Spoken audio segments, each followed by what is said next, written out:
বাংলাদেশ আওয়ামী লীগের কেন্দ্রীয় কমিটির বিপ্লবী যুগ্ম সাধারণ সম্পাদক, আমাদের সিলেট বিভাগের দায়িত্বপ্রাপ্ত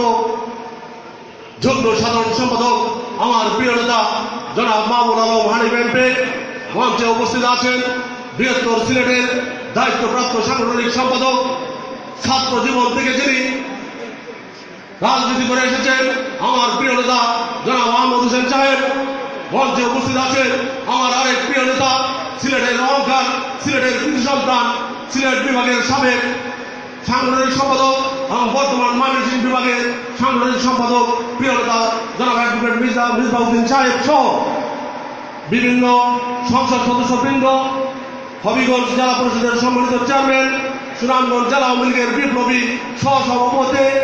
আমার শ্রদ্ধাভাজন নেতা সুনামগঞ্জ জেলা পরিষদের চেয়ারম্যান জনাব আলহাজ নুরুল মুকুর ভাই সহ আমি সকলকে এবং তৃণমূলের নেতৃবৃন্দ যারা আছেন তাদেরকে ধন্যবাদ জানিয়ে আমি দু চারটি কথা বলবো। আমি একজন মুক্তিযোদ্ধা পরিবারের সন্তান। আমার বাবা মুক্তিযোদ্ধা, আমার মামা মুক্তিযোদ্ধা। আমি ছাত্রলীগ, যুবলীগ করে আজকে ধর্মভাষা উপজেলা আওয়ামী লীগের সাধারণ সম্পাদক হিসাবে, একজন কর্মী হিসাবে মাঠে 111 থেকে দুর্দিনে এই পর্যন্ত 30 থেকে 35টি মামলা আমি জর্জরিত। আমি গত উপজেলা পরিষদ নির্বাচনেও আমি ধর্মভাষা থেকে, তখন আপনারা জানেন ধর্মভাষায় দলীয় নির্বাচন ছিল কিন্তু প্রতীক ছিল না, সেই নির্বাচনে আমি প্রার্থী ছিলাম দলীয় মনোনীত। তখনও আমাদের ধর্মভাষা উপজেলা আওয়ামী লীগের বিপ্লবী সাধারণ সম্পাদক শামীম আহমেদ বিলকেস উনি নৌকার বিরুদ্ধাচরণ করেছেন, আমার বিরুদ্ধাচরণ করেছেন। বিএনপির একক প্রার্থী ছিলেন, আওয়ামী লীগের 6 জন প্রার্থী থাকার পরও আমি 32,425 ভোট পেয়েছিলাম। সেই নির্বাচনে মাত্র 425 ভোটে আমি আমার দলের 6 জন প্রার্থী থাকার কারণে আমি পরাজিত হয়েছিলাম। এইবার 2019 সালে আপনার আমার প্রিয় নেত্রী, বাংলার 16 কোটি মানুষের প্রিয় নেত্রী জননেত্রী শেখ হাসিনা এবং আজকের যে আমাদের প্রধান অতিথি এবং বিশেষ অতিথি মাহমুদ হানিফ সাহেব, ওনারা যখন উপজেলা পরিষদ নির্বাচনের মনোনয়ন বোর্ডে আমি একজন প্রার্থী হয়ে আমার সিভি জমা দিয়েছি, আমাকে জননেত্রী শেখ হাসিনা 15 তারিখের নির্বাচনে 425 ভোটে পরাজিত হওয়ার কারণে উনি আমাকে এইবার বাংলাদেশ আওয়ামী লীগের প্রতীক, বঙ্গবন্ধুর প্রতীক, স্বাধীনতার প্রতীক, মুক্তিযুদ্ধের প্রতীক, আওয়ামী লীগের প্রতীক নৌকা আমার হাতে তুলে দিয়েছিলেন। আমি সেই জন্য জননেত্রী শেখ হাসিনাকে এবং কেন্দ্রীয় নেতৃবৃন্দকে ধন্যবাদ জানাই, কৃতজ্ঞতা জানাই। কিন্তু দুঃখের সাথে বলতে হয়, আমরা মুক্তিযোদ্ধা পরিবারের সন্তান হয়ে আওয়ামী লীগের কর্মী হিসাবে আজকে যিনি আমাদের মাননীয় সংসদ সদস্য আছেন ইঞ্জিনিয়ার মোয়াজ্জেম হোসেন রতন, উনি ধর্মভাষা উপজেলা আওয়ামী লীগের বিপ্লবী সভাপতি এবং বিপ্লবী সাধারণ সম্পাদক শামীম আহমেদ বিলকিস উনি বিদ্রোহী প্রার্থী হয়েছেন এবং মাননীয় সংসদ সদস্যের আপন সহোদর ছোট ভাই ধর্মভাষা উপজেলা যুবলীগের সভাপতি মোজাম্মেল হোসেন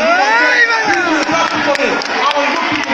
সন্তানকে নৌকাকে পরাজিত করা হয়েছে, বঙ্গবন্ধুর আদর্শকে পরাজিত করা হয়েছে, আওয়ামী লীগকে পরাজিত করা হয়েছে। এবং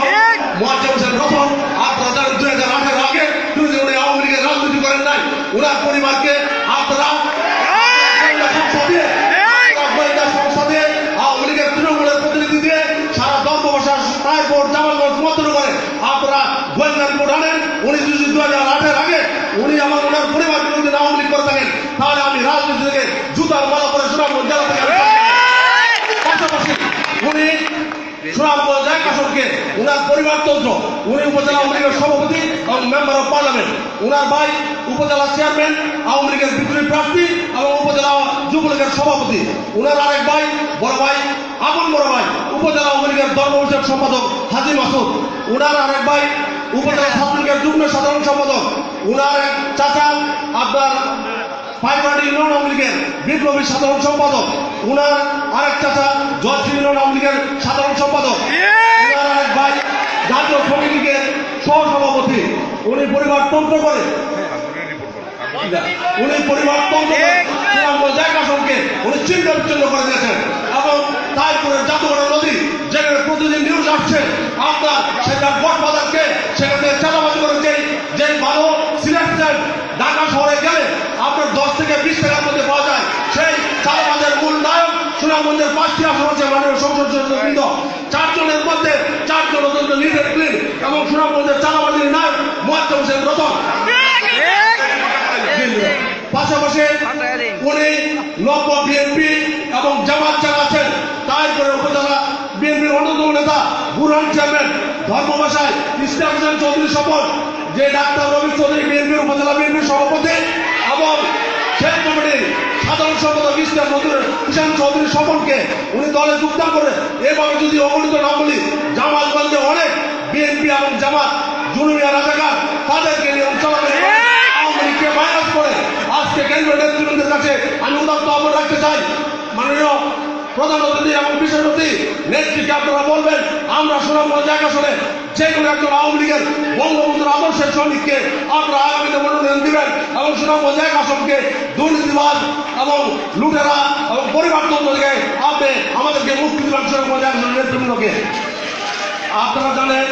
2014 সালে আমাদের উপজেলা আওয়ামী লীগের সুনামগঞ্জ জেলা আওয়ামী লীগের বিপ্লবী সভাপতি সাধারণ সম্পাদক এবং আমাদের কেন্দ্রীয় আওয়ামী লীগের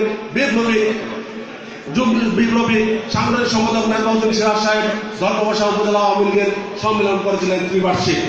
সেই সম্মেলনে আমি একজন সাধারণ সম্পাদক প্রার্থী ছিলাম এবং আমি ভোটের মাধ্যমে সেইখানে নির্বাচিত হয়েছিলাম, কিন্তু কেন্দ্রীয় নেতৃবৃন্দ বলেছিলেন তুমি